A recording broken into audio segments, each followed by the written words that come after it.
Olaf Scholz y Joe Biden en un gesto de unidad inequívoca desde Washington, en el que es la segunda visita del canciller alemán a su homólogo estadounidense. Ambos se comprometieron a ayuda a Ucrania para el tiempo que sea necesario. Soy Jenny Pérez, aquí en Berlín para Deutsche Welle.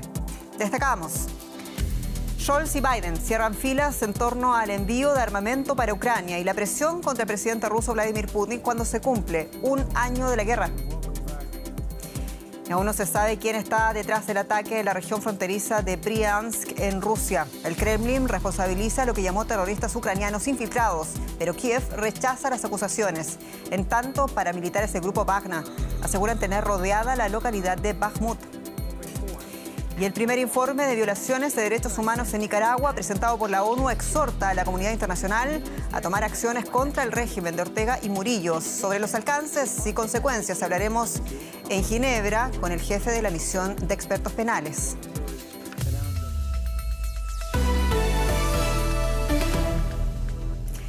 La guerra en Ucrania encabeza la agenda del canciller alemán Olaf Scholz durante su visita oficial en Washington, donde se reúne con el presidente de los Estados Unidos, Joe Biden.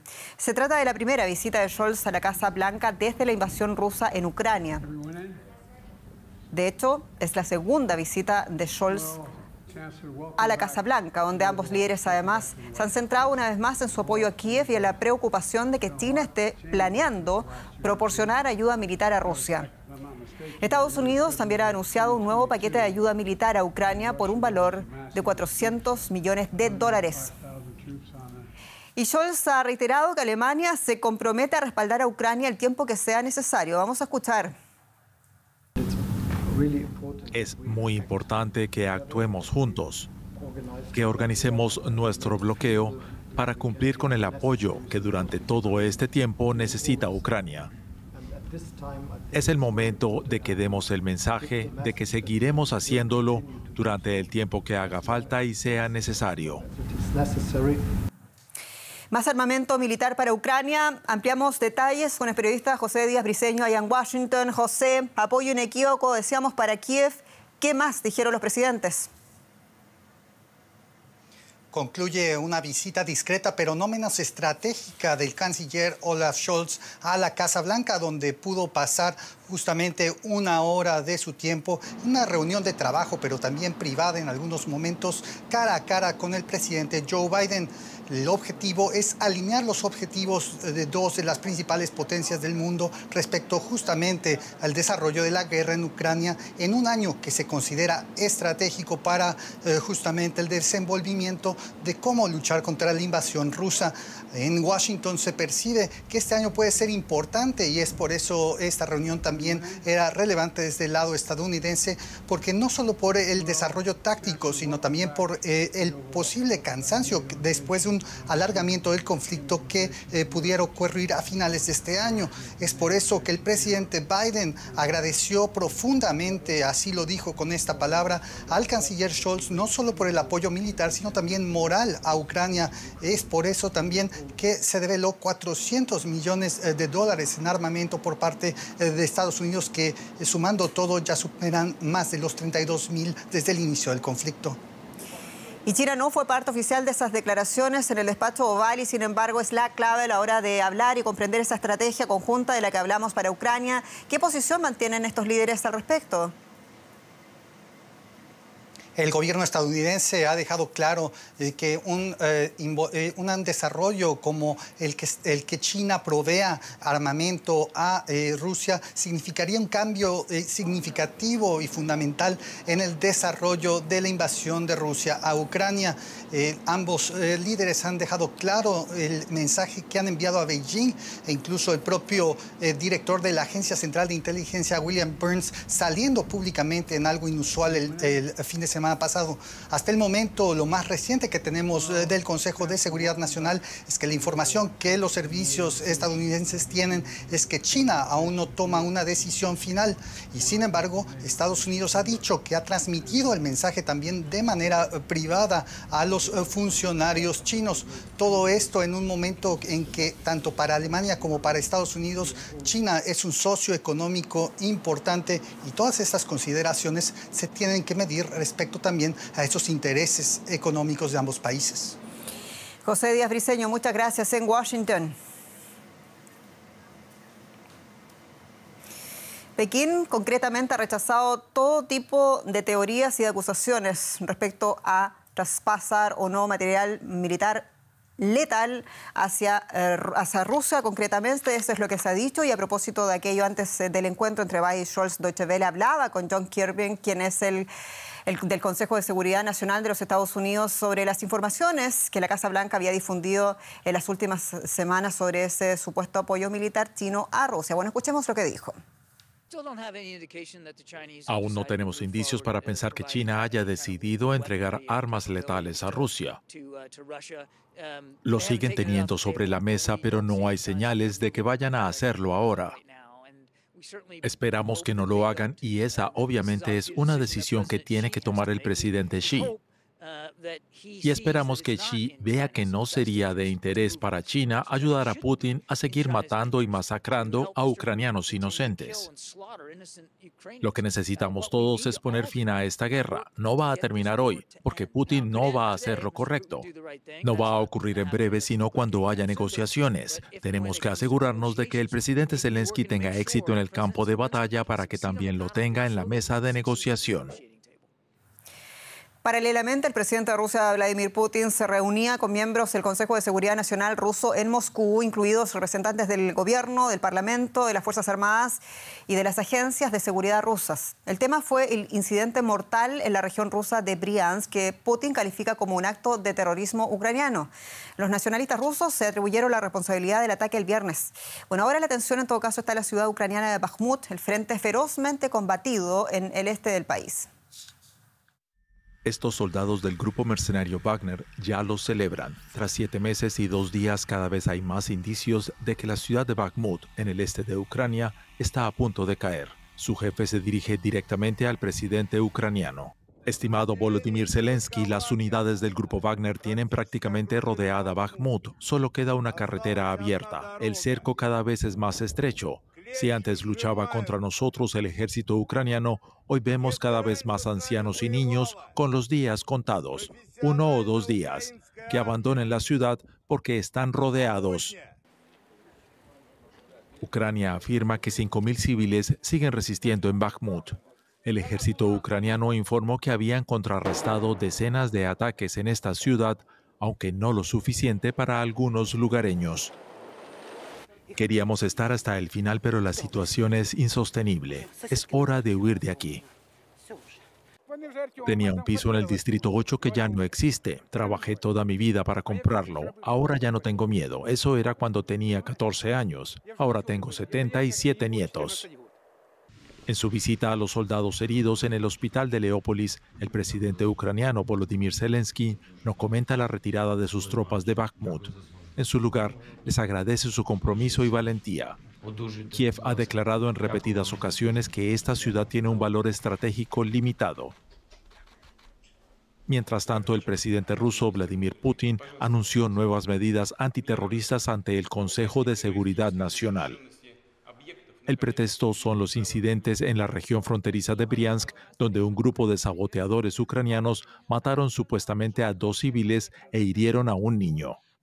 Kiev lo niega, pero Moscú ha calificado el incidente de atentado terrorista y sigue reforzando los controles.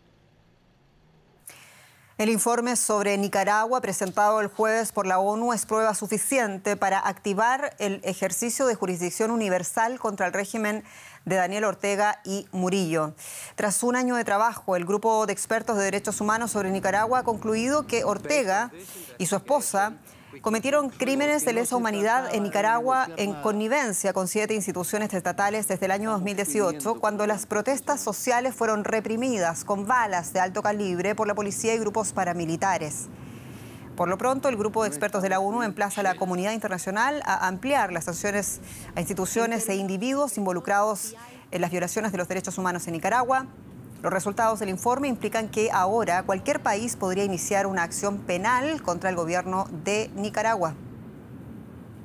Y el régimen de Ortega y Murillo son responsables de crímenes de lesa humanidad contra la población civil. Es parte de las conclusiones del demoledor informe sobre Nicaragua presentado en Ginebra. Y desde allí conectamos con quien ven, o van a ver ahora mismo, quien dirigió el grupo de expertos de justicia penal designado por la ONU y que realizó este informe Allí lo tenemos, el señor Jean-Michel Simon, investigador del Instituto Alemán Max Planck, además para el estudio del crimen, de la seguridad y de la ley. Señor Simon, muy bienvenido. En honor al tiempo parto preguntándole la presentación de este informe. Allí usted habla de armamentismo de los poderes del Estado de Nicaragua y comparaba también en la conferencia de prensa ese sistema con lo que hizo el régimen nazi aquí en Alemania. ¿Cuáles son esas coincidencias? Bueno, la primera coincidencia es, muy buenas noches, que se trata de un ataque sistematizado y generalizado contra la población, que si bien no tiene la magnitud del ataque que dio la luz al tipo penal de crímenes de lesa humanidad, en el caso de Nicaragua es bien presente. Que los observadores de su equipo ingresaran a territorio nacional, y aquí la pregunta, ¿cómo fue recopilada la información? La información y la prueba que nosotros estamos utilizando es prueba testimonial, prueba documental, prueba forense donde sea posible, y ese tipo de pruebas se ha recolectado afuera de Nicaragua. Tenemos muchas personas que están afuera, muchas de las víctimas, o casi la totalidad de las víctimas de algunas partes muy importantes de nuestro informe no se encuentran en territorio nicaragüense, y es con los testimonios de estas personas y con la prueba documental que también se ha logrado sacar del país que se ha podido aterrizar a esa conclusión, tal cual como en otros casos se han hecho. Por ejemplo, en el caso de Siria, muchas de las investigaciones que han llevado al juicio a personas que han sido sentenciados en Alemania se ha hecho afuera del país. Y por último, ustedes han emplazado a la comunidad internacional también a ampliar las sanciones contra los implicados en las violaciones de los derechos humanos en Nicaragua. En su opinión, ¿de qué envergadura deberían ser esas sanciones? En primer lugar, deberían ser financieras, obviamente, y no solamente en el sentido de que sean individuales en cuanto a personas, sino más bien a instituciones que hemos identificado. También todo lo que esté relacionado también con el conglomerado de empresas que son y cuentan con dueños que están relacionados con esos crímenes, y con la cúpula del Estado también deben estar entrando en ese marco de sanciones. Y lo otro que quisiera, quizás si me permite un par de segundos, mencionar es que la comunidad internacional tome conciencia de que cuando les den créditos al país, tomen en cuenta la situación de derechos humanos en Nicaragua, y que no le den oxígeno al señor Ortega y la señora Morillo para poder continuar violando los derechos humanos de la manera que están haciendo en este momento y continúan haciendo. Señor Jean-Michel Simon, muchas gracias por esta entrevista en Deutsche Welle. Muchos saludos en Ginebra. De nada, muchas gracias. Adiós. Solo agregar que Deutsche Welle ha pedido en reiteradas ocasiones una entrevista con el gobierno de Nicaragua, invitación que hasta ahora ha sido rechazada. Vamos a cambiar de asunto, vamos a hablar con mi colega Juliana González y la economía en Deutsche Welle. Bienvenida, querida. Muchas gracias, Jenny. Es que vamos a hablar justamente del tema de los 27 países de la Unión Europea que pospusieron la votación que debe poner punto final a los vehículos de combustión por las reservas del gobierno de Berlín. Alemania pide excepciones para los combustibles sintéticos que también estarían prohibidos a partir del año 2035. Ahora la vista está puesta en el encuentro entre la presidenta de la Comisión, Ursula von der Leyen, y el canciller alemán Olaf Scholz este domingo.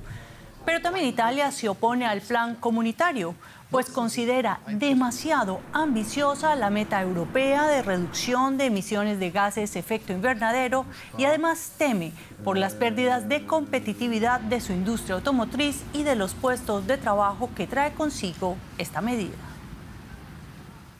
Y las acciones de Silvergate, un banco especializado en negocios con criptomonedas, se han desplomado un 50%, ya que los inversionistas temen que la firma se hunda. La empresa es la última en verse afectada por la quiebra de FTX, una plataforma de intercambio de criptomonedas cuyo antiguo director está procesado por fraude. Los administradores de FTX creen que miles de millones de fondos siguen sin aparecer, incluido el dinero prestado a FTX por Silvergate.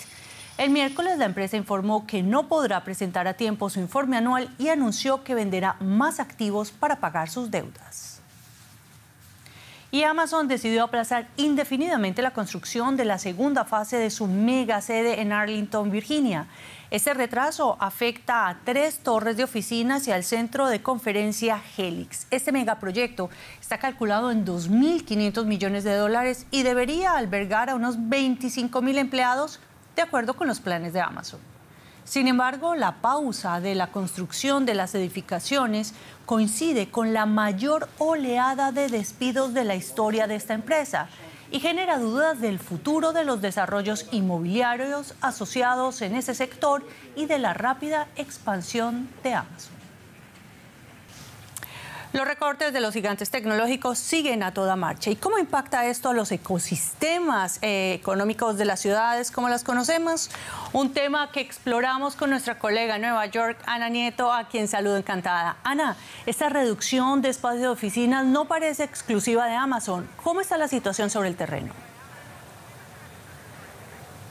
No, no es exclusiva, pero la situación de Amazon es bastante llamativa porque cuando en 2017 se anunció la creación de esta segunda sede, muchas ciudades del país contribuyeron a golpe de talonario con incentivos fiscales para que Amazon las eligiera. Finalmente fue Virginia la que se llevó esta segunda sede con un coste de 800 millones para las arcas públicas y ahora se le pone la pausa, se le echa el freno, pero es verdad que Amazon está reduciendo empleo, 18.000 puestos de trabajo se van a destruir y se están congelando nuevos empleos, algo que también está pasando en Twitter, en Slack, en Google, en Microsoft.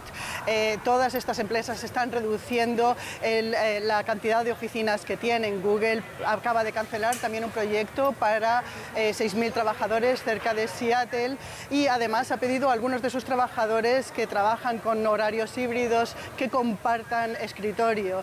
Y esta es otra de las cosas, que es que además el trabajo remoto y el trabajo híbrido ha calado en esta industria y cada vez menos gente va a trabajar a las oficinas de las empresas de alta tecnología. Ana, podemos decir que ya salimos de la pandemia de COVID y muchas empresas vuelven a esa presencialidad. ¿Cómo ha cambiado la idea de ir a la oficina, por lo menos en Estados Unidos?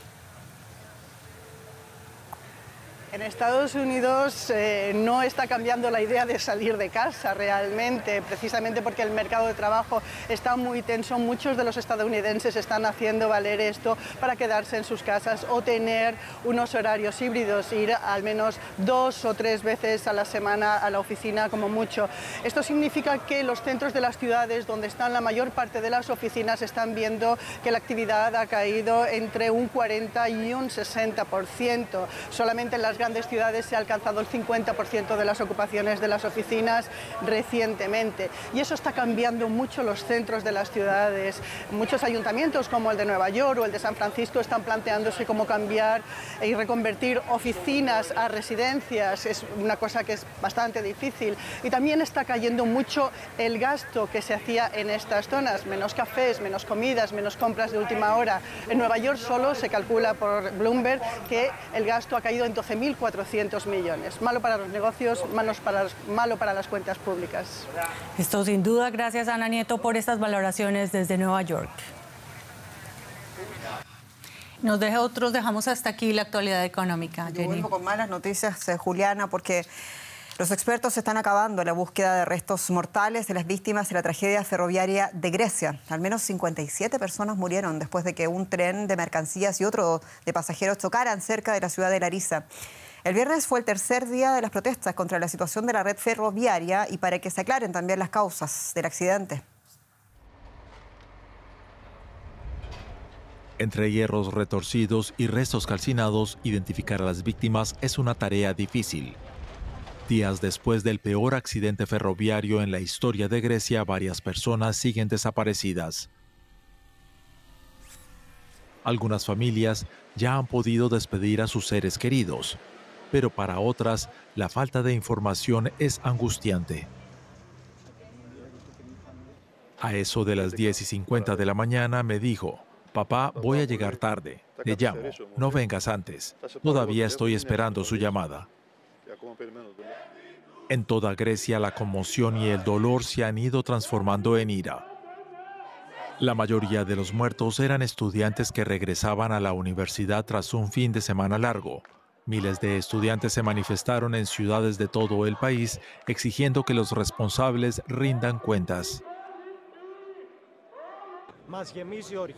Estamos llenos de rabia. No podemos aceptar que en 2023 se produzca semejante tragedia con decenas de personas muertas, muchas de ellas estudiantes con los que luchamos por conseguir educación.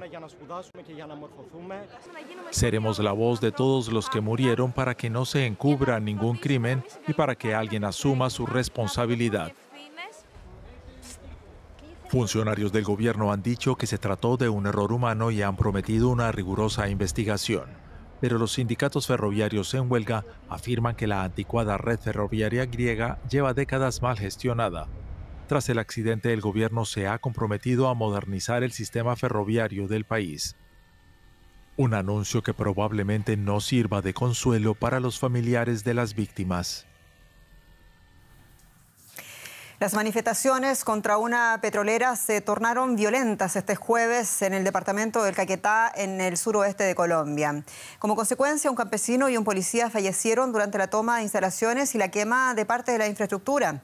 Además, los manifestantes mantienen como rehenes a unas 78 personas, policías y 9 funcionarios de la petrolera, Emerald Energy, contra la que indígenas y campesinos protestan desde hace semanas para exigir sus derechos sobre el terreno. La Defensoría del Pueblo anunció que mediará para poner fin a la crisis. En Twitter, el presidente colombiano Gustavo Petro aseguraba que los choques buscan destruir su gobierno. En México entró en vigor la reforma electoral impulsada por el presidente Andrés Manuel López Obrador. La nueva ley permite al Ejecutivo, entre otras cosas, según los críticos, intervenir en el padrón electoral, lo que afectaría a las elecciones presidenciales del año 2024. Desde hace días, cientos de miles de mexicanos protestaban contra la reforma en todo el país. La iniciativa de López Obrador también ha sido cuestionada por el Departamento de Estado de los Estados Unidos y por los congresistas del país.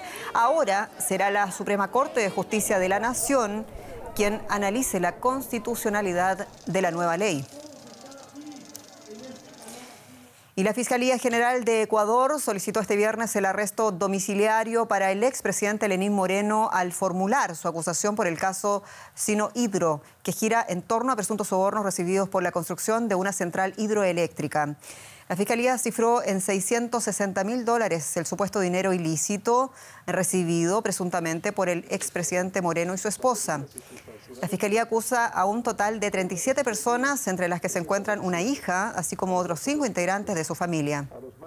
Moreno compareció en la audiencia por videoconferencia, ya que reside en Paraguay, donde trabaja para la Organización de los Estados Americanos, la OEA. Según la Fiscalía, el valor total de los supuestos sobornos asciende a $44 millones. Y niveles alarmantes, bajos de agua en ríos, en canales y en lagos de toda Europa, consecuencia de una sequía invernal que deja una escasez récord de lluvias y también nieve en el continente.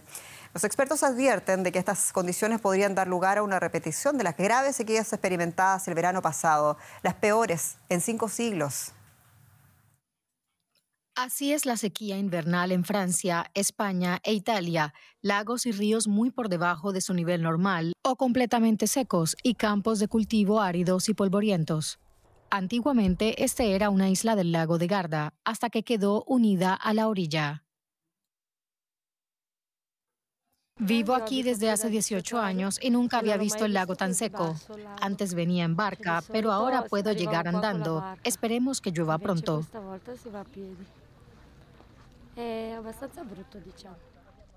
Este año Francia ha vivido el periodo invernal más largo sin precipitaciones jamás registrado, con 32 días.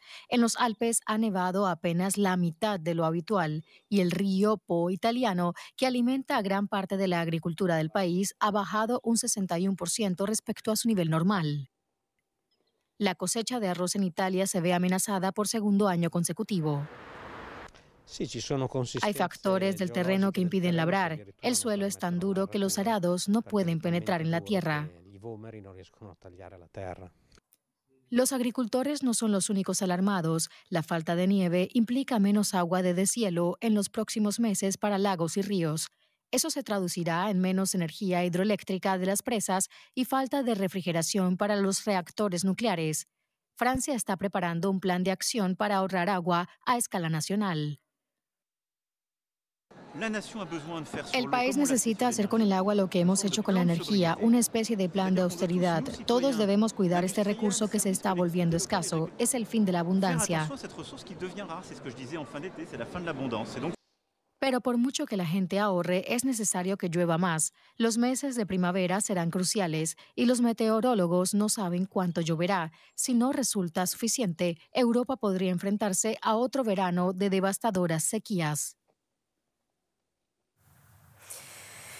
Y ola de calor en Argentina y especialmente en su capital, en Buenos Aires. La temperatura alcanzó este jueves los 37,9 grados centígrados, que es una marca que iguala en el primer puesto al registro del 7 de marzo del año 1952, considerando la serie histórica que data del año 1906.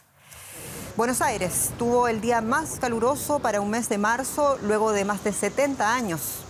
Pero los porteños saben cómo lidiar con esta adversidad climatológica, refrescándose a orillas del Río de la Plata, bebiendo mucho, sabemos, tomando también sol o quizás mate, descansando aquí, como ven, en uno de los muchos parques de la capital federal.